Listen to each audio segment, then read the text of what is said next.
Mark here, another Mark 2.0 podcast. Well, I wanted to come on and talk about the podcast and how I'm changing the settings, changing the platform. Gordon, you came on I don't know how many times. It's been a year. You've been on eons of times and you've brought so much insight to this podcast that I wanted to change it to co-hosting with you because you have so much to bring to the table. The listeners love listening to you, whether you want to admit it or not, like it or love it. Let's just put it that way. I'm But Ed McMahon or Paul Schaefer. no, no, much better than that. And so I'm going to be changing it to co-hosting at least as often as possible with you. And we really want to bring content that is meaningful, content that is inspiring, whether it be, everyday people, restaurant owners, athletes, musicians, Yeah. uh, Entertainment industry, entertainments. Yeah. and still probably day-to-day people, I would imagine. Oh, day-to-day people will probably be the vast majority, but bring, Yeah. you know, all different walks of life and on here and just give an Well, inspiring story. I think it works well because we have different perspectives. You're younger than I am. You're 40-ish. I'm 55. So we've got a generational difference, different perspectives from different generations. You're American. You're down in Arizona, but you know Canada very well from all your journeys up here. And as I've mentioned many times before, I spent 10 years growing up in the United States, so I have some understanding of what's going on in the United States. Not as much as someone who's living there, but I'm not completely removed either. And we share a lot of the same interests, like baseball, Yeah, exactly. which I'm glad to hear that we need our distractions in today's world. And I like my Blue Jays. I love the game of baseball. So And one thing that they did, correct me if I'm wrong, is they changed the platform to, I don't think it's going to happen this season, but I think starting next season, every team will play each other. So national and American, kind of like the NBA is doing. okay, So I haven't kept up. I've been keeping up with the NBA, and I was under the assumption that this was going to be another protracted lockout strike, whatever you want to call it. That I remember all too well the 90. I guess it was the 94 season that was completely washed out. And it was funny. I got a real funny story about that. Is the 94 season, that summer was when my dad and his girlfriend at the time, Judy, she lived in the Detroit area. So we took, she goes, you got to take, and her sons were hockey players, right? So she's like, you got to take Mark to Toronto. We'll go to Toronto. So we went to Toronto. We go to back then they had the Hard Rock Cafe in the stadium. Yes. Yep. And he goes, where in the hell's the field? He goes, because it was covered with, the tarp was covered. And they go, there's a concert coming on. I think it was the Rolling Stones or somebody. There was a concert that was going to be there. And they're like, there's a concert going on. That's why they're doing that, because there's the strike season and there's a concert going on. Well, it's the thing I was actually just talking about that with some friends the other day. And the Sky Dome, what I still call the Sky Dome, it's now called the Rogers Center. But when it was called the Sky Dome at the beginning, it was built it was finished in 1989. That was the year the Blue Jays first started playing in it. And there was talk within the last year or two that they were actually going to look to replace it with a more traditional stadium. And we've just found out that actually Rogers, which owns the Blue Jays now, just went and installed a brand new video screen. And so they're sticking with the Rogers Center Sky Dome. It's not going away. But when they built that, it was almost like the pinnacle of the mega stadium. Started with the Houston Astrodome, then you had the Metrodome in Minneapolis, and you had the King Dome in Seattle. It was always dome, dome, dome. There are all these dome stadiums being built. In 1989, when they finished what was then called Toronto Sky Dome, fully retractable roof, a hotel in the, overlooking the field and the outfield. And it was the pinnacle. And then what happened immediately after the Sky Dome got built? Then everyone went old school, and you had Oriole Park at Camden Yards. Oh yeah, I've Yeah, been there. I'm going to get the names wrong because it was called Jacobs Field in Cleveland, but the names of the stadiums keep changing. Oh, they do. I mean, look at Comiskey, where the White Sox played. It was Comiskey Park. Then it was, right now it's Guaranteed Rate Field. It was US Cellular before that. Yeah. The naming rights, they can make so much money by branding the stadium.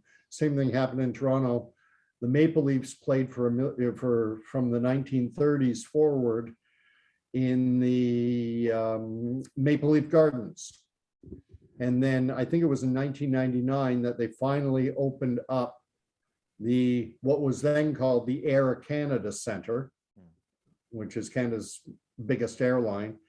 But then their licensing deal expired, and then they made it the Scotiabank Arena. So, I like the old days when, it was the Forum in Montreal and that was it.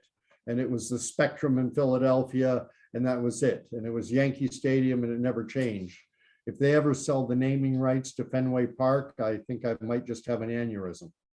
I know what you mean. I mean, I had the chance to actually go, and this was after their heyday, to Detroit Pistons game. And I don't know if you remember the bad boy Pistons at Hall. A lot of people hated them. Rodman, the smiling assassin, Yeah. Isaiah Thomas, Joey Dumars. I went to one game, and this was Isaiah was still playing. It was probably his last season at the Palace of Auburn Hills. And it was just great. It was the retirement ceremony at halftime for Vinnie Johnson, the microwave. Okay. And it was just such a great experience, and talking about baseball, I've been to countless games at Wrigley Field, and when I was living there, I was living in Chicago from 2005 to 2007. And before Pinella, my last year there, they were really good because Pinella was there, but they were in the cellar. Sammy Sosa had quit on the team. And it's so funny with the Cubs is that it was impossible to get tickets. I finally found out how you could get tickets, and you could only get like single tickets. You go to the box office, then if anyone's listening who's a baseball fan and Cubs fan lives in Chicago, and I'm sure that there are some listening, you go the day before or like 1 or 2 days before, and they hold at the box office X amount of number of tickets for tourists that come in. Oh, and that's how you get tickets. Okay, so you pretend not to be from Chicago. Yeah. Even though you live in Chicago, you pretend not to be from Chicago. But go in and talk like you're from New York. Yeah, I'm visiting from New York. I hear you got tickets for or throwing a southern accent. That would be a great opportunity. Now, what about like in Toronto with like the teams like the Blue Jays, the Maple Leafs? Do they block out the home games? You mean from television? Yeah, I wonder if they do that. No. Okay. No, but nowadays, to watch the Blue Jays, because they're owned by Rogers owns Sportsnet, so you have to be a Sportsnet subscriber to see a lot of the games. Right. They're doing that with the Dodgers and all these other. The Yankees are doing it. They all have their networks. And that's why Rogers owning the Blue Jays, that's why they acquired them, is because not only do they acquire the team, they also acquire content for their network. I see. And one of the I can't even say the word, peculiarities of Canada is that we have something called the CRTC, the Canadian Radio and Television Commission. And it mandates that a certain percentage, I don't know what the rules are now, but a certain percentage of the content being aired has to be Canadian. Oh, okay. And so the Blue Jays count as Canadian content. So they fill. I mean, this country is crazy. Do you remember the old SCTV TV show with John Candy? Oh yeah, Go I've Florida, seen a few Eugene Levy. episodes. Yeah. Well, now there's a Canadian show, all Canadian talent. And the CRTC came because they set up, they pretended that they were broadcasting from the town of Mellonville, United States. Okay. They as an anonymous as a fictitious American city, the CRTC came to the network and they said, we're going to no longer designate this as Canadian content because you're not doing anything about Canada.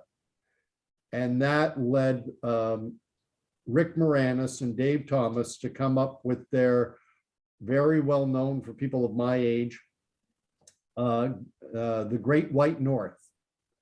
Little episode. Okay, yeah, I remember that. You ever see Bob and Doug McKenzie?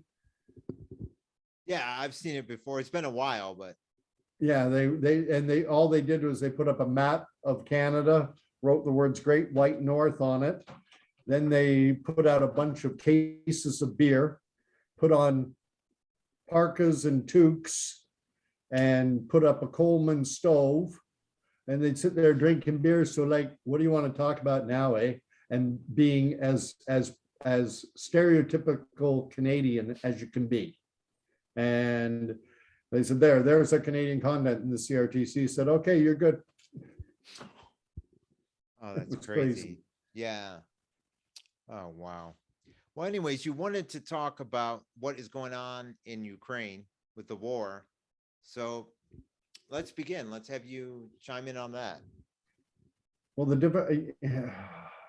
it's a difficult one because from when you listen to the media, and I'm sure it's pretty much the same probably in the United States as it is in Canada, where Russia's the bad guy, Ukraine is the good guy, and everyone's flying their Ukrainian flag. I support Ukraine and everything like that. And it's such a complex issue where there are no winners in war. There are only losers. And if you know, it's such a difficult issue to talk about because it's polarized like so much of everything in the world today. And what I'm worried about right now is the impacts on it. And there are one that's obvious and one that I see as a potential concern. And the obvious one is wheat. Ukraine used to be the breadbasket of the old Soviet Union because it was part of the Soviet bloc, and they were the Soviet bloc's major producer of wheat. And after the Soviet Union collapsed in on itself, they became Europe's major supplier of wheat. And obviously, when you have a war, an invasion going on, it's going to be very difficult for the Ukrainians to plant and harvest their wheat crop. So we are looking at the potential. Everyone's talking about what's, the price of gas. Well, pretty soon the price of baked goods, pastas, anything wheat-based bread, we could be looking at more more food inflation happening. I have a gentleman that I used to work with. His name is Sylvain Charlebois. He's actually been on CTV, CBC, and Global. He's a PhD in supply chain management, and he has branded himself as Canada's food doctor.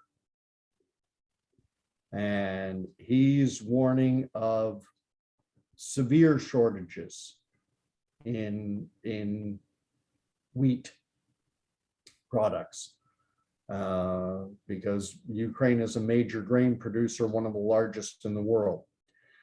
And so you're talking about the potential for, unfortunately, famine.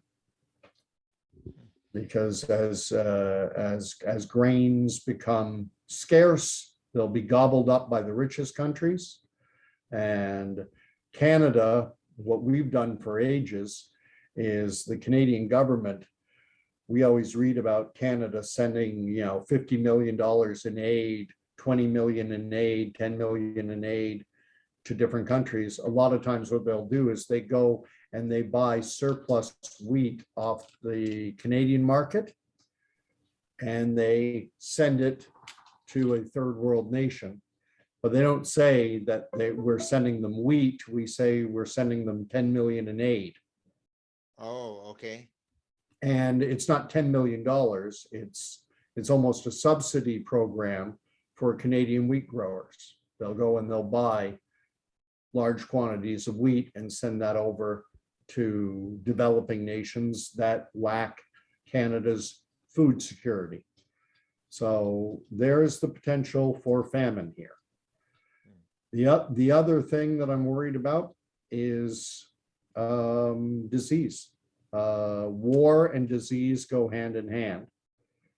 And when you look at things like sanitation and sewage treatment, things of that nature, during war, maintaining the sanitation network, maintaining clean water supplies can be challenging. And especially if any of them get hit by ordnance, if they get hit by bombs, you can have cholera outbreaks, you can have disease outbreaks happening. And so, I make the point that war, disease, and famine go together like salt and butter on popcorn. And so these are frightening times right now that we're living in. We've all just come, we're in this COVID era, and things are scary. Another thing I just came across recently was the fact that according to research being done out of, I believe it's University of Southern Denmark, they're saying that 3 million masks are being thrown away each and every minute. That's not 3 million a day or 3 million a week, 3 million every minute. 129 billion masks are being thrown away every month. Almost 130 billion masks are being discarded. We're talking about the disposable medical type or N95 masks, because they're not to be reused, they're to be used and discarded. And it's a boom for the petrochemical industry because they're made from petrochemicals.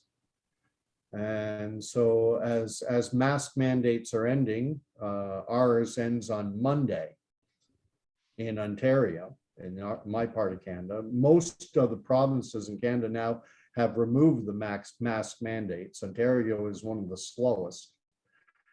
And a lot of people are hyperventilating over the prospect of kids going to school without a mask on.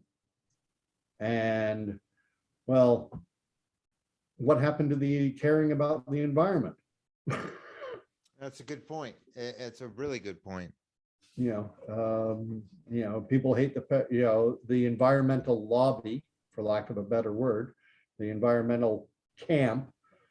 They have it in for the oil and gas industry, but they love a petrochemical product. It's made from oil. So petrochemicals are oil. And, and all the studies that have come out on the cloth masks says they don't work, because the gaps in them are so big. They're recommending using medical masks or N95. Well, let's pollute the environment. So anyway, but in terms of Ukraine and Russia, I was just talking to my wife's doctor the other day, and she is from Russia, but she grew up in Crimea. And the Crimean Peninsula has been both part of Russia at times and part of Ukraine. And when she was living there, it was part of Ukraine. And she described a very difficult life. She said that they would go to school in the wintertime and the school would not have heat. They would, and they would not have electricity for the first 3 hours of the day. The the lights never came on for the first 3 hours a day. I'm just quoting what she told me yesterday. And she said they would go into the classroom, and so long as the temperature was 3 degrees centigrade or higher, they remained. If it got colder, if it got to 2 degrees centigrade or colder, then the school would be canceled. So she said they were all bundled up, multiple layers, coats on, and she's her point, and I think it's a valid one, is regardless of whether it's under Russian administration or under Ukrainian administration, regardless, either way, the people have a very hard life there. You know, it's something we can't fathom in the Western world. And the point she made as well was that everyone who has the ability, just about everyone who has the means to get to emigrate, to leave the country and to emigrate to Canada or to the United States or Australia or Europe, everyone who has professional designations like doctors and engineers and such, that overwhelmingly they're looking to get out. So, and that was before Russia's invasion. And it's such a complicated thing, because if you look at the old Soviet Union, Estonia, Latvia, Lithuania, the so-called Baltic republics, they were all part of the Soviet bloc. Poland, Romania, Czech, these were all part of the Soviet bloc. They were within their sphere.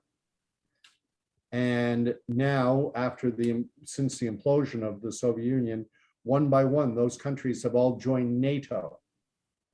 So these are all NATO countries now. And NATO's interests and Moscow's interests are often in conflict. And Ukraine had been lobbying to join NATO as well. Oh, I see. And so, in a fashion, my opinion, that to a degree, it's poking the bear. They were, poking the bear, and,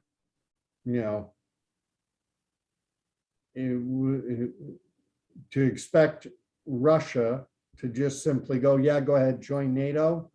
I think that's a little naive, to think that you could make, direct overtures to join a military alliance that is opposed to what Moscow wants. I equate it somewhat. We had a prime minister in Canada in the 1970s, Pierre Elliott Trudeau, who was quite friendly with the Soviets. And he visited as a young man, before he even became prime minister, he had visited Moscow and was big friends with Fidel Castro. And so I asked, what would have happened if Pierre Trudeau had pursued joining the Soviet bloc of countries? If he had tried to place Canada within the Soviet Union sphere, how would the United States have reacted? That's a good point. I never thought about that. And then there are questions of racism that have come up. Putin has referred to the Ukrainians repeatedly as Nazis. And of course, with Russia being the invading army, and Ukraine previously was invaded and it was captured by the Nazis. When they were pushing through to the Soviet Union, they first captured large chunks of Ukraine. So the West has been painting Putin as the invading Nazi. And what, it makes sense. Putin's the invader. The Ukraine was invaded before during World War II when Adolf Hitler broke the non-aggression pact he'd signed with Joseph Stalin. He went and he conquered him. The only thing was that during that Nazi occupation of Ukraine, there was an organization within the Ukraine called the UPA. It's like the Ukrainian People's Alliance. Okay. It's actually, it's an English translation of Ukrainian. And they had a flag and it's red with black underneath. And when the Nazis occupied the Ukraine, the UPA actually collaborated with the Nazis. And the Nazis continued what they were doing elsewhere in Europe. They rounded up Poles and Jews in the Ukraine with the assistance of this UPA. And the UPA still exists today. They have a flag that is flown, and a lot of people view it the same way that the Confederate flag is viewed. Ah, I see. You wave a Confederate flag, many people will associate that with racism, and justifiably so. It's a flag under which the Southern US fought during the US Civil War to keep, because they wanted to keep slavery. The UPA flag is a red rectangle over top of a black rectangle. And you'll see that flag flying at rallies. And there's so much history when you go, it's hard to understand from a North American perspective. We live in a country, we live in a hemisphere that hasn't had a major conflict since your Civil War, which was what, 160 years ago? At least, that we haven't had a major war in this hemisphere. When you look at Europe and you look at that part of the world, you look at Ukraine, there are linguistic, religious, territorial disputes that go back more than 1,000 years. They've been fighting forever over every little thing. And one point I bring up is Yugoslavia. Yugoslavia was a country in the old Soviet sphere. And after Tito, who was their strongman dictator, after he died, they broke Bosnia, the war in Bosnia. It was Bosnia and Montenegro, Bosnia and Herzegovina. You had Serbia. All these countries, 6 countries came out of what used to be Yugoslavia, and all based on ethnic differences, linguistic differences, religious differences. It was crazy. And so I just feel for the people of the Ukraine right now and the people of Russia, because war sucks. So I agree. And that's one thing that at the moment that we have to count our blessings for, but you still, like you said it perfectly. You got to feel for these people. You got to feel for anyone across the world that's being affected by this. Well, one thing, when I was talking to this woman who's my wife's doctor, she said she's, people are hating on her now because she's Russian. And don't hate on anybody. And certainly not just based on their nationality or whatever. If someone does something to you directly that is untoward, okay, fair enough. But I mean, just to, paint someone with a brush because of the country they come from, that bothers me. So no, it bothers me too. I'm with you 100%. So well, we're gonna have some fun, I think. No, we are with this platform. We're gonna get some great guests and move forward. You know what I mean? Yeah. Kind of like what was that thing that we were talking about? Focus Forward or something? Focus Forward Fridays. Yeah.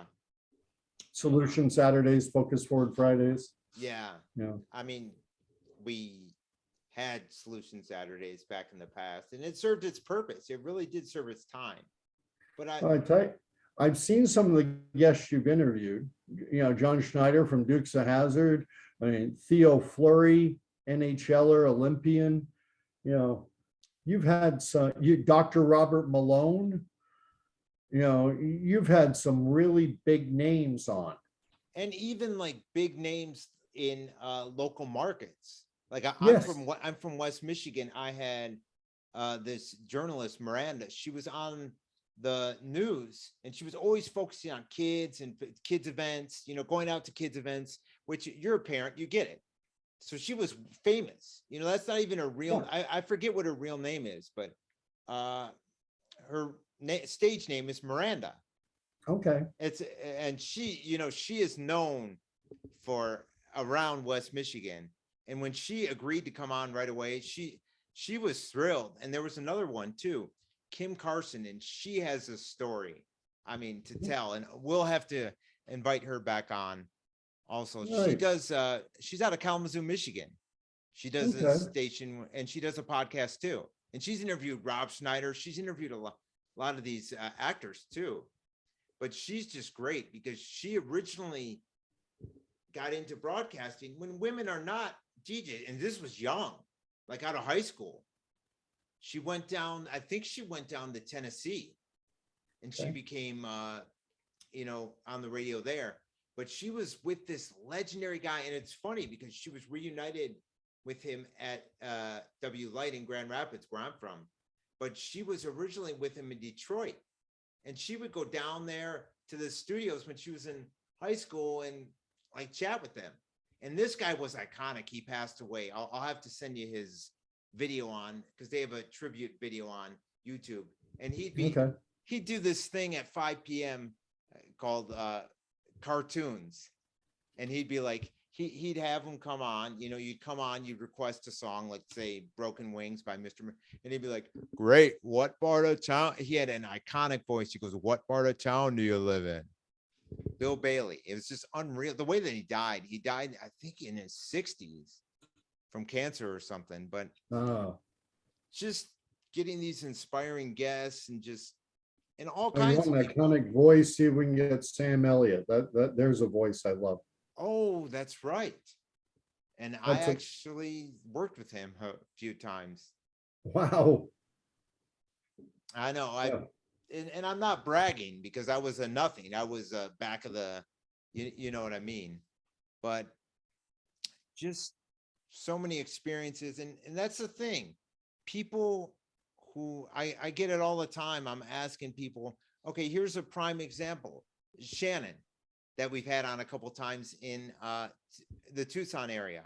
Yes. She was, right away, oh, I don't know if I'm a good speaker or anything. Then they come on and they're great. They have the time of their lives. And that's why I encourage anyone, whether it be this podcast or whatever, if you've got a interesting story, go on there and share it. Regardless of who you are. This podcast is not about having celebrities, having athletes. I mean, it's fun. It'd be fun to have those people on, but we're going to have a great mix of guests. I think so. I agree. 100%. Right. We'll leave it at that. And I thank you for coming on and just speaking your mind on what is going on, because we don't hear enough, with the war and everything that's going on. We don't know what's true, what's not, The biggest thing is, and I tell this to everyone, unfortunately, I think too many people just simply turn on the evening news, listen to their 30 to 60 minutes of nightly news broadcast, and we're being programmed what to think, and how to feel. And it's okay to question. It's okay to dig. It's okay to go off script and form your own opinions, think critically. And if someone disagrees with the mainstream narrative, respect it and listen. So anyway, Yeah, I really appreciate you coming on. And it's okay to tune out the news too, like you and I do. as much know, as possible. Yeah. All right. Well, great. Looking forward to the future. We're gonna get some great guests on. Are you still on or are we off? We are still on. Gotcha. Yeah. So, all right. Appreciate it. Thanks so much.